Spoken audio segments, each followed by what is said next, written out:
Talk to me about Dave Meltzer. We mentioned he's sitting Yeah. ringside here. What's your First relationship? time I met him. First time you met him right here? Yeah, we're walking on and I thought he was a little power lifter or something. I said, "What are you?" I thought it was uh, Brad Brad Meltzer. Meltzer's trainer or something, right? Because Dave had a good physique and all that.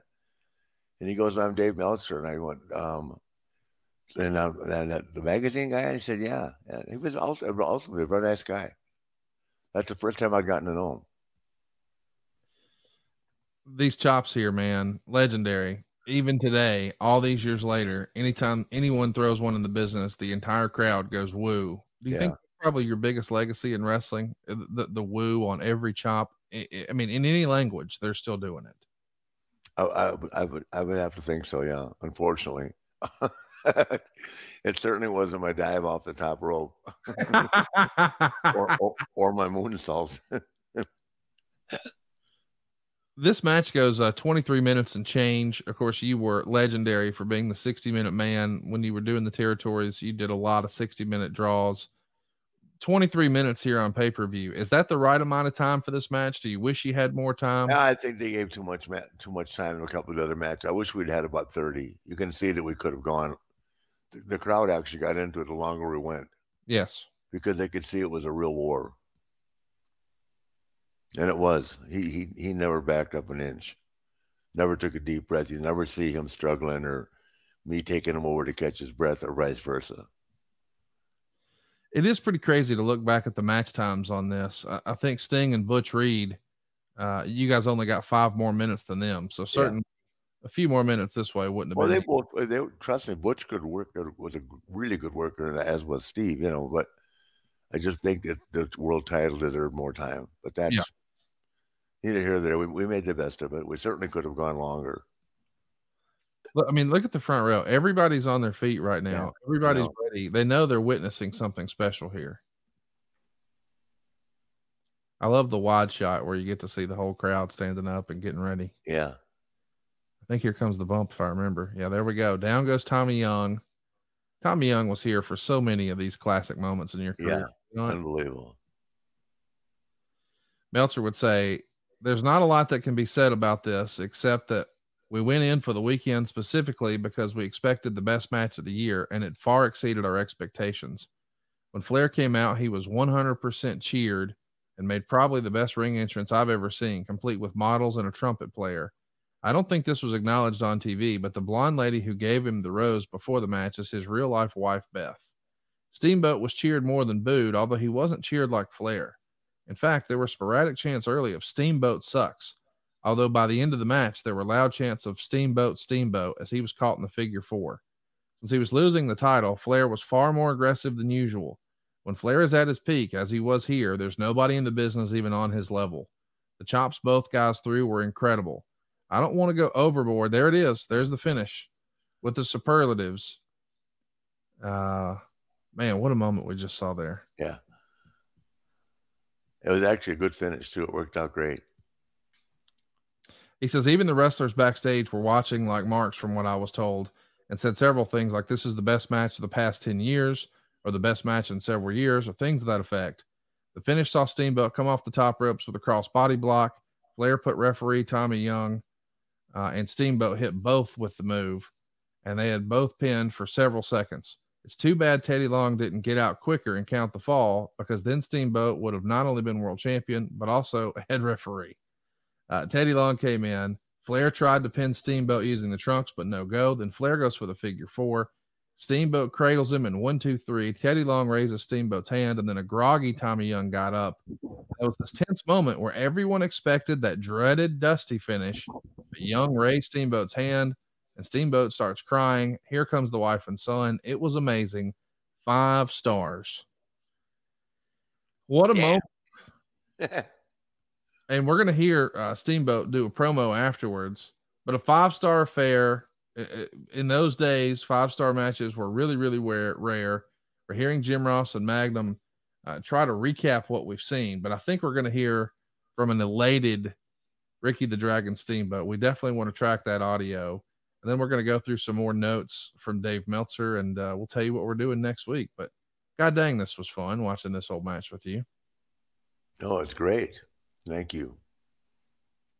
Meltzer would say this: there were 24 2 counts in the Flair Steamboat match. So, of course, we're talking about false finishes. I really would have liked to have seen the first two matches cut down in time, and I've had the Wyndham Luger match go 5 minutes longer. Flair and Steamboat never took a deep breath in their entire match. It could have gone a lot longer, and it's ridiculous to complain about that match. The place cheered when Steamboat won the title, and really the crowd reaction for the last 9 or 10 minutes of the match was like nothing I've ever seen. I honestly believe they would have cheered just as much had Flair won, because they were reacting to both men's offenses equally. Even though Flair is supposedly a heel, he is in reality a babyface, and he's got a unique talent of being able to get a tremendous heat out of a babyface versus babyface confrontation. At the time, after saying all this, the NWA did put on a good show, but a great match can't turn around a promotion. All the problems were still there on Monday morning, and they were there on Tuesday morning. I should mention that there were a significant amount of boos when Steamboat brought his son to the ring after the title win, and the NWA had better hope that enough fans saw the match and respected Steamboat because of how great it was, because this does have the potential to be another Ron Garvin situation where fans resent Steamboat for carrying Flair's title. And that final quarter of 87 was the beginning of the disaster that killed Jim Crockett Promotions. Also, there's a legitimate fear that Steamboat's family image persona is not what today's wrestling fans want from a world champion, and that his return has been too much of like a Bob Backlund. There's a lot of fear going into the match that Steamboat was going to get booed a lot more coming off the angle Wednesday night, but it didn't turn out too bad. So he's largely saying what we've all thought, that maybe this wasn't the right approach as far as the family man versus the playboy. But man, when the bell rang, none of that shit mattered. Did it, Rick? No, I don't think so. It just, at that point in time, you have to, someone's got to look at the management, not the production on the point of the wrestlers. Right. This to me right there, the problems that went coming, going into it and going backwards, fall on the management and the people that were put in places that they didn't deserve to be. No problems in the match, that's for sure. No. Just an outstanding match. And a lot of folks felt like it came down to him being unhappy with booking. Dusty. Yes, specifically Dusty. It feels as if Ricky didn't have any confidence in Dusty, he didn't feel like he was one of Dusty's guys. Is that fair to say? Yeah, I didn't know that until about 2 years ago. I saw Ricky when we were talking about that, and I for some reason I'd forgotten that part in the history of our relationship. I'd forgotten why he left, but they just didn't get along, and I'm not sure why. I think Dusty was the featured guy, and Rick thought he should be that guy, and then he wasn't going to get in that position as long as Dusty was there, who deserved to be there too. It's a tough call. So ultimately, Steamboat's had enough of the WWF travel schedule, and he's going to take a 10-month leave of absence from pro wrestling, and then he makes a surprise return on January 21st, 1989 in the WCW show. It's at the Atlanta Television Studios. He's going to be Eddie Gilbert's partner, and they're going to go ahead and defeat you and Barry Windham, with Steamboat getting the pin on you. And that really sets up the match here in Chicago on February 20th. But when you first heard that Steamboat's coming back. Well, I reached out to him. I'm the one that brought him back. Okay. Tell us that story. How does that happen? I just told George Scott, I said, George, you got to we need, somebody that's got big time TV and someone that's really good on the roster here. Just we were just limited and I called him. He said, "Yeah." And then I wasn't part of the negotiation, but he came in, and he's Ricky Steamboat. He was a big time player, and it just had that, like you say, one of the most celebrated matches in the history of WrestleMania, if not the business. Yeah, he's hot. And I guess we should just add some context. This is the era where Dusty had just recently left, and so with Dusty sort of out of the way. Now George Scott, a name we don't hear or talk about a lot. Can you tell us about George Scott and what his position in the company was? He was a booker, just very similar to what he was in North Carolina for Crockett. and he'd already booked for WWE up there as well. That's what I want to and come back. Huh? He was a big part of, I believe, Ricky Steamboat following to the WWF, and then ultimately the success he had there, and now he's talking coming back. So they had a relationship. George played a large part in a lot of our careers.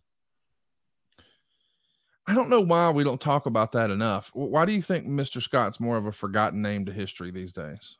Because they don't remember they only remember and talk about the bookers that were workers, and George kind of walked away from working early in his career, not only as a single but as a tag team with his brother Sandy, to focus on the booking and working in the office. He liked that a lot, and he was really respected by the guys. Legitimately, a tough guy, but he just a good guy, honest, and you could talk to him without knowing. You could talk to him without and knowing you weren't just getting a bunch of bullshit. Let's George Scott is a huge part of my life and success. I'll always say that. I'm sure Ricky will say the same thing. Wahoo McDaniels would. I mean, he made a lot of us. He made a lot of us a lot of money.